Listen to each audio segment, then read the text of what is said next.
Question है, Huygens के द्वितीयक तरंगिकाओं के सिद्धांत द्वारा समतल पृष्ठ से प्रकाश के परावर्तन की व्याख्या।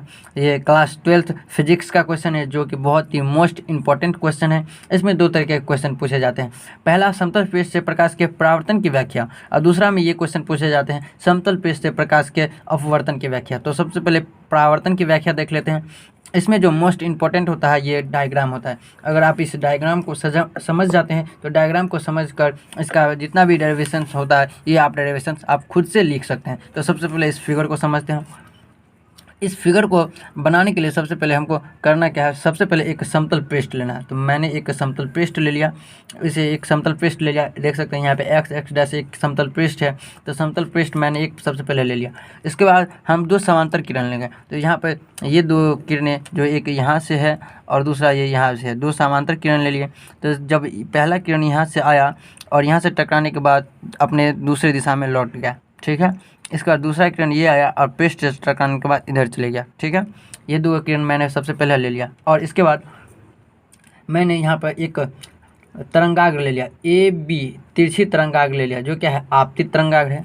यहाँ पे मैंने ए बी जो है एक तिरछी आपतित तरंगाग्र ले लिया। ए बी क्या लिया, आपतित तरंगाग्र ले लिया, तिरछी आपतित तरंगाग्र। इसके बाद ए बी आपतित तरंगाग्र ले लिया जो कि तिरछी है। और यहाँ पे ये देख सकते हैं कि यहाँ पे क्या हो जाएगा, डॉट डॉट कर यहाँ पे एक अभिलंब हो जाएगा। देख सकते हैं कि आपतित किरण और अभिलंब के बीच क्या बनता है, आपतन कोण बनता है, यानी कि आपतन कोण आय बनता है। तो इसका कोण क्या हो जाएगा, आय हो जाएगा। तो इस साइड भी क्या हो जाएगा, आय हो जाएगा, ठीक है। इतना तक कर लिया। इसके बाद सिंपली हम करेंगे, इसके बाद हम यहाँ पे देख सकते हैं कि यहाँ पर ए है। तो यहाँ पे ए से एक त्रिज्या का, यहाँ पे ए बी त्रिज्या का एक क्या करेंगे, चाप खींचेंगे। ए से ए बी त्रिज्या का हम क्या करेंगे, सिंपली सा चाप खींचेंगे। यहाँ पे चाप खींच लिए। यहाँ पे चाप खींचने के बाद सिंपली यहाँ पे देख सकते हैं कि यहाँ पर ए डैश मान लिए, इसको यहाँ पे ए मान लिए और इसको ए डैश मान लिए।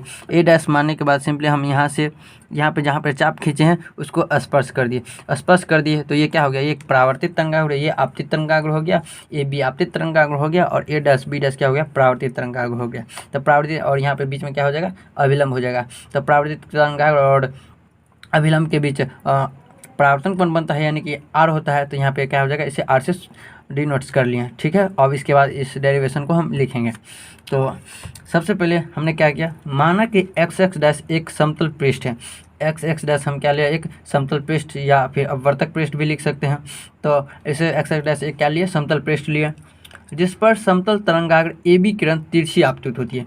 तो देख सकते हैं कि ए बी किरणें क्या है, एक आपतित तरंगाग्र है या तिरछी तरंगाग्र क्या है, ए बी है, आपतित होती है। तरंगाग्र ए बी और समतल पृष्ठ एक्स एक्स डैश के बीच आपतन कोण आय है। देख सकते हैं तरंगाग्र ए बी और समतल पृष्ठ ये एक्स एक्स डैश के बीच आपतन कोण क्या है, आय है, आपतन कोण आय है, आपतन कोण आय है। इसके बाद माना कि टी बराबर 0 समय पर, हमने माना कि टी बराबर 0 समय पर तरंगाग्र एक्स एक्स डैश को बिंदु ए पर स्पर्श करती है। तो हमने मान लिया कि टी बराबर 0 समय पर जो है तरंगाग्र जो है, कोई तरंगाग्र एक्स एक्स डैश के समतल पृष्ठ को ए बिंदु पर स्पर्श करती है। टी बराबर 0 समय पर क्या करती है, ए बिंदु पर स्पर्श करती है, एक्स बिंदु पर स्पर्श करती है। इसके बाद फिर हमने क्या मान लिया, स्पर्श करती है। इसके बाद हमने फिर मान लिया कि माना कि तरंगाग्र का वेग v है। इसके बाद हमने क्या मान लिया, सिंपली माना कि तरंगाग्र का वेग v है तथा तरंगाग्र के बिंदु b को परावर्तक पृष्ठ ए डैश तक पहुंचने में टी समय लगता है। फिर हमने क्या मान लिया कि तरंगाग्र इसमें जो ये तरंगाग्र है, इस तरंगाग्र का वेग मैंने v मान लिया तथा तरंगाग्र के बिंदु b को, ये देख सकते हैं तरंगाग्र के बिंदु b को परावर्तक पृष्ठ ए डैश तक पहुंचने में टी समय लगता है। तो परावर्तक पृष्ठ ये है। तो माना कि तरंगाग्र के बिंदु b को ए डैश तक पहुंचने में टी समय लगता है, क्या लगता है, टी समय लगता है। और जैसे जैसे तरंगाग्र ए बी को आगे की ओर बढ़ाते हैं, तो जैसे जैसे ये जो तरंगाग्र है, ये तरंगाग्र है ए बी, जैसे जैसे हम तरंगाग्र ए बी को देख सकते हैं, यहाँ पे ये एक तरंग है, जैसे जैसे हम तरंगाग्र को क्या करते हैं, आगे की ओर बढ़ाते हैं, ऐसे हम आगे बढ़ाएंगे। तरंगाग्र ये ए बी तरंगाग्र है, ए बी तरंगाग्र को हम जैसे जैसे आगे की ओर बढ़ाते हैं, देख सकते हैं यहाँ पे आगे की ओर बढ़ाते हैं, तो यहाँ पे कहाँ पे टकराता है, एक्स तथा एक्स डैश के देख सकते हैं यहाँ पे एक्स एक्स डैश का एक परावर्तक यानी कि समतल पृष्ठ है, समतल पृष्ठ है। तो वो जैसे जैसे हम ए बी को क्या करते हैं, तरंगाग्र को आगे की ओर बढ़ाते हैं तो वो ए तथा ए डैश के बिंदु से टकराते जाता है, ए तथा ए डैश के बिंदु से यहाँ पर क्या होता है, टकराते जाता है। तो यहीं पे लिखा हुआ है कि जैसे जैसे तरंगाग्र ए बी को आगे की ओर बढ़ाते हैं, ए तथा ए डैश के बीच के बिंदुओं से टकराते जाता है। तो ए बी को हम जैसे जैसे हम ए बी को आगे की ओर बढ़ाएंगे, यह ए तथा ए डैश के बीच के बिंदुओं से क्या होता है, टकराते जाता है। देख सकते हैं यहाँ पे आगे बढ़ाते हैं, आगे बढ़ाते हैं, आगे बढ़ाते हैं, आगे बढ़ाते हैं, तो वो क्या होता है, ए तथा ए डैश के बीच के बिंदुओं से टकराते जाता है। इसके बाद सिंपली क्या है, टकराते जाता है। अतः हाइगन्स के अनुसार, इसको हम सिंपली क्या लिखेंगे, अतः हाइगन्स के अनुसार इन बिंदुओं से द्वितीयक गोलीय तरंगिका निकलती है। इन बिंदुओं से क्या होता है, द्वितीयक गोलीय तरंगिका निकलती है। ये जो तरंगिका है ये एक प्रकार क्या है, गोलीय तरंगिका है। इस तरीके से निकलता है, इस तरीके से निकलता है, इस तरीके से निकलता है। तो यह क्या है, द्वितीय गोलीय तरंगिका है, द्वितीय गोलीय तरंगिका है। बिंदुओं से द्वितीय गोलीय तरंगिका निकलती है, ठीक है, गोलीय तरंगिका। इसके बाद क्या है, तरंगिकाएँ निकलती है जो भी वेग से माध्यम में फैलने लगती है। जो क्या होता है, भी वेग से, भी माना कि तरंगाग्र का वेग v है, तो यह क्या हो गया, भी वेग से क्या होता है, ये सभी माध्यम में क्या होती है, फैलने लगती है, माध्यम में फैलने लगती है, माध्यम में फैलने लगती है। सबसे पहले बिंदु ए से द्वितीयक तरंगिका चलती है। सबसे पहले बिंदु ए, देख सकते हैं यहाँ पे ये बिंदु ए है, तो सबसे पहले ये जो ए है यहीं से द्वितीयक तरंगिका क्या होती है, तो चलती है। सबसे पहले बिंदु ए से द्वितीयक तरंगिका चलती है, इतना तक लिख लेंगे। इसके बाद सिंपली हम आगे लिखेंगे, इसके बाद हम सिंपली आगे लिखेंगे कि तथा टी समय में ए बी दूरी तय कर लेती है। सबसे पहले क्या होता है, बिंदु ए से, सबसे पहले क्या होता है, बिंदु ए है यहाँ पे देख सकते हैं। सबसे पहले बिंदु ए से क्या होती है, द्वितीयक तरंगिका चलती है तथा टी समय में क्या होता है, ए बी डैश दूरी तय कर लेती है। तथा टी समय में सबसे पहले द्वितीयक तरंगिका ए से चलती है तथा टी समय में क्या होता है, ए बी डैश दूरी क्या कर लेती है, तय कर लेती है। यहाँ से यहाँ तक जाने में टी समय लग जाता है उसको, तो टी समय में ए बी डैश दूरी तय कर लेती है।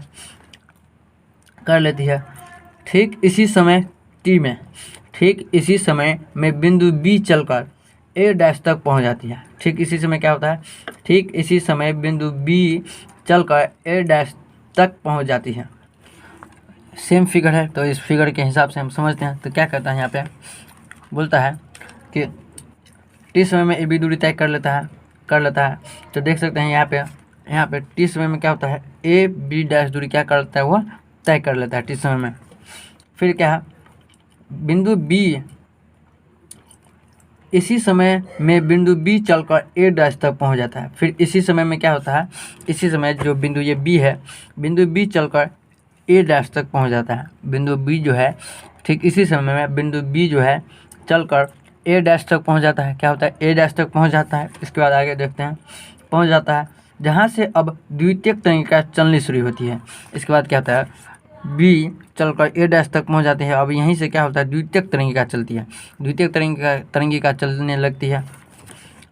तो इसके बाद क्या हो जाएगा, ए बी डैश बराबर वी टी बराबर बी ए। कैसे, तो देख लेते हैं इस फिगर में।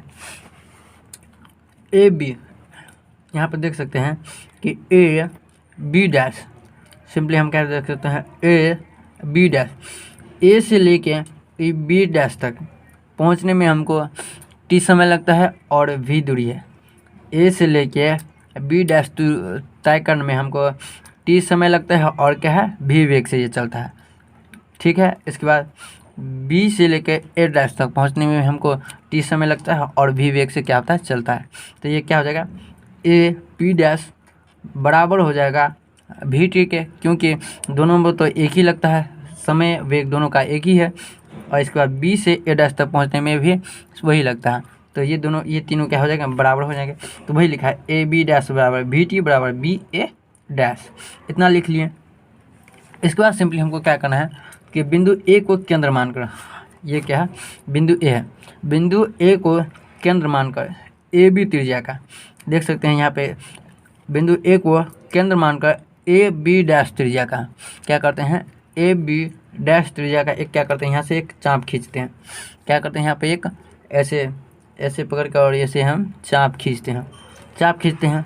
ए बी त्रिज्या का देख सकते हैं यहाँ पे लिखा हुआ है, ए बी डैश त्रिज्या का एक गोलीय चाप खींचते हैं तथा ए डैश से चाप पर ए डैश बी डैश खींच लेते हैं तथा ए डैश, यहाँ पे ए डैश है, ये क्या है ए डैश से बी डैश तक में हम क्या करते हैं, एक लकीर खींचते हैं, यानी कि एक लकीर खींच लेते हैं, ए बी खींच लेते हैं। जैसे जैसे ए बी को आगे की ओर बढ़ाते हैं, इसके बाद क्या होता है, जैसे जैसे ए बी को आगे की ओर बढ़ाते हैं, इसके बाद जो ये ए बी किरण है, जैसे जैसे हम इस ए बी को क्या करते हैं, आगे की ओर बढ़ाते हैं, आगे की ओर बढ़ाते हैं, वे ए डैश बी डैश के बीच सभी बिंदुओं से एक के बाद एक टकराते जाता है।